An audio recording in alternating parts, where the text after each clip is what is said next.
That was awesome. So if you guys could tell me your name and the name of your project, and also what what was it that made you want to tell this story? How did you come about it? My name is Amir Winley. I was Ty's at show, and for me, coming up with this project was more so. I have a group of friends. We decided to challenge ourselves and write about the themes of love. And for me, I chose possessive love, and you see it in a light way and in a dark way in the story Ty's at show. Cool. Awesome. It's Coca, director. This first came about because he approached me with an idea and a project. He's like, I need you to write the script. So he gave me some parameters, and after 3 months, I came back to him with nothing. Sorry. And he was like, all right. Now, like, wait, but I got an idea. And I actually, I wrote a short film when I was in undergrad called Lucy and Dr. Alone. And I was like, I think I can implement your parameters with this storyline and make something that makes sense. And 3 months later, greenlighted. That's cool. Yeah, my name is Venkat Sai. I'm the producer and the actor of the film. So yeah, pretty much what he said. And yeah, I dreamt of making films from my childhood, and I learned everything here after coming to United States, land of dreams. And this is what the result I got with my first feature. Thanks to my director and thanks to the film group, everybody. That's awesome. Cool. I'm gonna open it up to the floor. Darwin? Amir, your film was 5 pages, so it was longer than that when you went to production. 6, 10 pages. I'm interested in that. Yeah, 5, 6. 5 was? Yeah. Okay. Was any? Did it change? Did it change the editing? You know, like, okay, I'm gonna place this scene here, right there. How was that process? Not really. Was linear? Say It that was again? linear. The story was linear that you had. Yeah, the story is linear. It's just a couple cuts we replaced with others, more so in the edit. Mm-hmm. Cool. Mine was 55 Coca. pages. Yeah. 55. You guys have a lot of nice movement, camera movement there. What do you guys use? If you can just walk with me. Besides dollies, I see some cranes, the Yep. house. Yep. We had really great DP. Koshi Kiyosawa, phenomenal. His works all over Netflix, and he's a big name in Japan. I met him on my first short film back in 2015. We just stayed in touch. But I mean, the guy comes with the works. He's like 30 years seasoned. So yeah, it was a crane. We used that for the shot overhead where he's on the kitchen floor to track up on the house. In the bedroom. In the bedroom, in the bedroom where he jumps over the bed. Aside from that, I'm not sure. Was it easy to do those crane shots, or it takes time? Well, I didn't have to hold the camera. You'd have to ask him. And he's a small little Asian guy, so I guess not.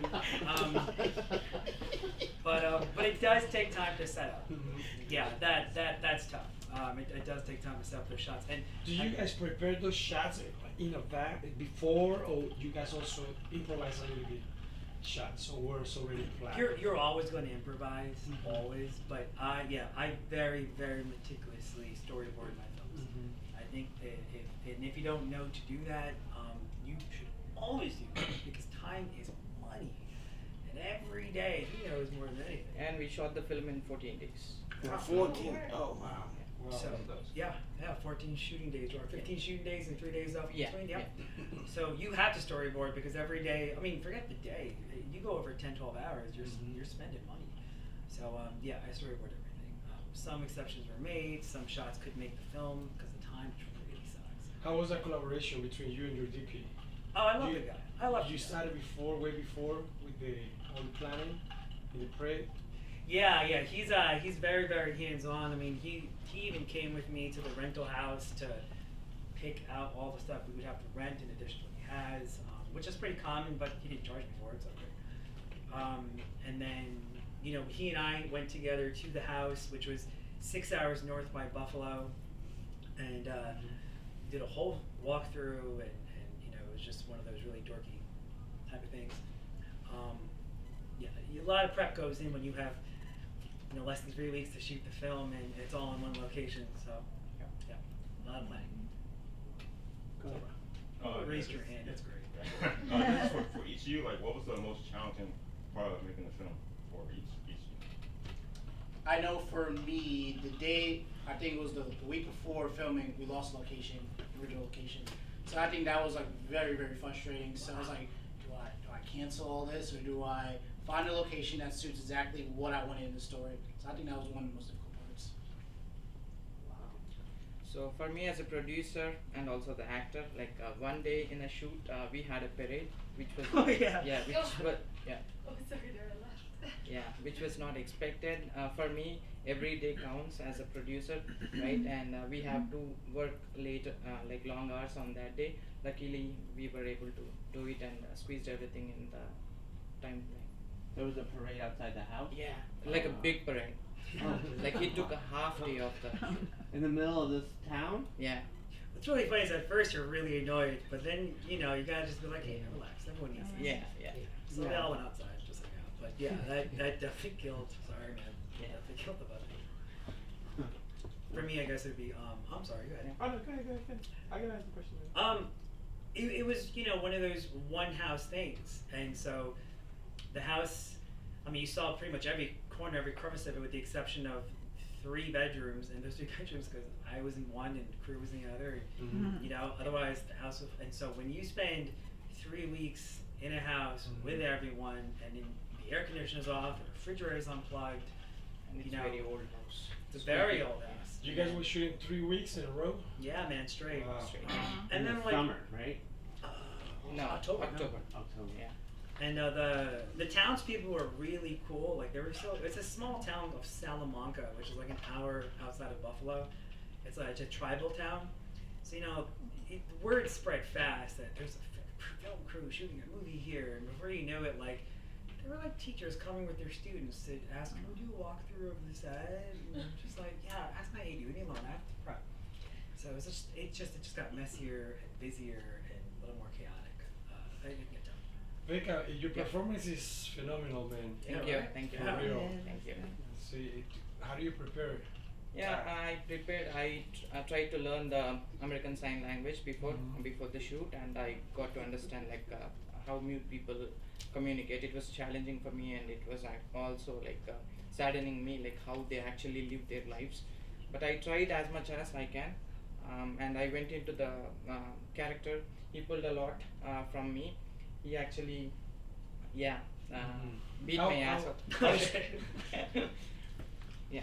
Do you have a lot of room to bring your own expertise? So Coca was guiding you minute by minute. How was that collaboration between director and actor? It was fun. It was Yeah? little frustrating at points, but I am glad that I had him on board because he kind of he was like a mentor for me in acting, and I learned a lot of stuff, and it was fun working with him and the crew. Yeah. So for most of the film, like he never says anything, like he never screams or anything. But then at the end, we hear him scream. Like, why did you choose to like actually have his voice in the film? If for like the whole runtime, we never heard anything. When he's tearing up the house. Yeah. Do you know why he's mute? I mean, but he screamed at the end, like we actually heard him. Yeah, you hear his voice, Mhm. right? But do you understand why he's mute? Because he's It's not an injury, so technically he has a voice. It's trauma induced. So to assume that he can't speak or doesn't have a voice is just the assumption. He very much does. That makes sense. And to be fair, that was just the reality of his performance coming out, and I was like, ooh, I liked that. And once you go back to your pages and realize it doesn't break any rules here, let's keep that. Makes sense. Yeah. What was the point with the security camera footage that was showing him like in the house? What was the point of it? Yeah. The point, it's. I thought it was necessary to have a security camera for 2 reasons. A, it ties it together at the end when you realize that he's in the living room, but he's not in the living room, and the security camera is the only eye in the sky showing you a view from the actual world, as opposed to like, you know, his reality, you know, his purgatory that he's living in. So that camera catches the truth, and the truth is he's not there because he's not there. And the second, of course, you know, he's a serial killer, so it'd be wise to be able to keep track of things for himself. Oh. Yeah. Mhm. And hence why when she's at the house, there's no one there, and he checks it.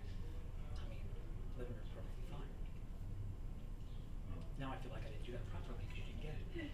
Thank you. No, he's a killer, and he wants to like, okay, if someone comes to my house, like, I want to take footage of like, okay, I did this to make sure I did all this stuff. Right. Yeah. Okay, I get you. Thank you. So let's get one more question for Amir, right? Yeah. But your film is very cinematic. How do you achieve it? My DP. Yeah. Thank you. I feel like colors tell the story, and that's kind of where I went over with Nick beforehand when we were going into shooting. Up to the wardrobe, to the lighting scheme and stuff like that. Right. So, Photo? photo, yes. Can you get it?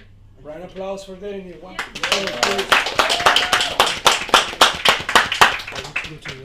on, guys.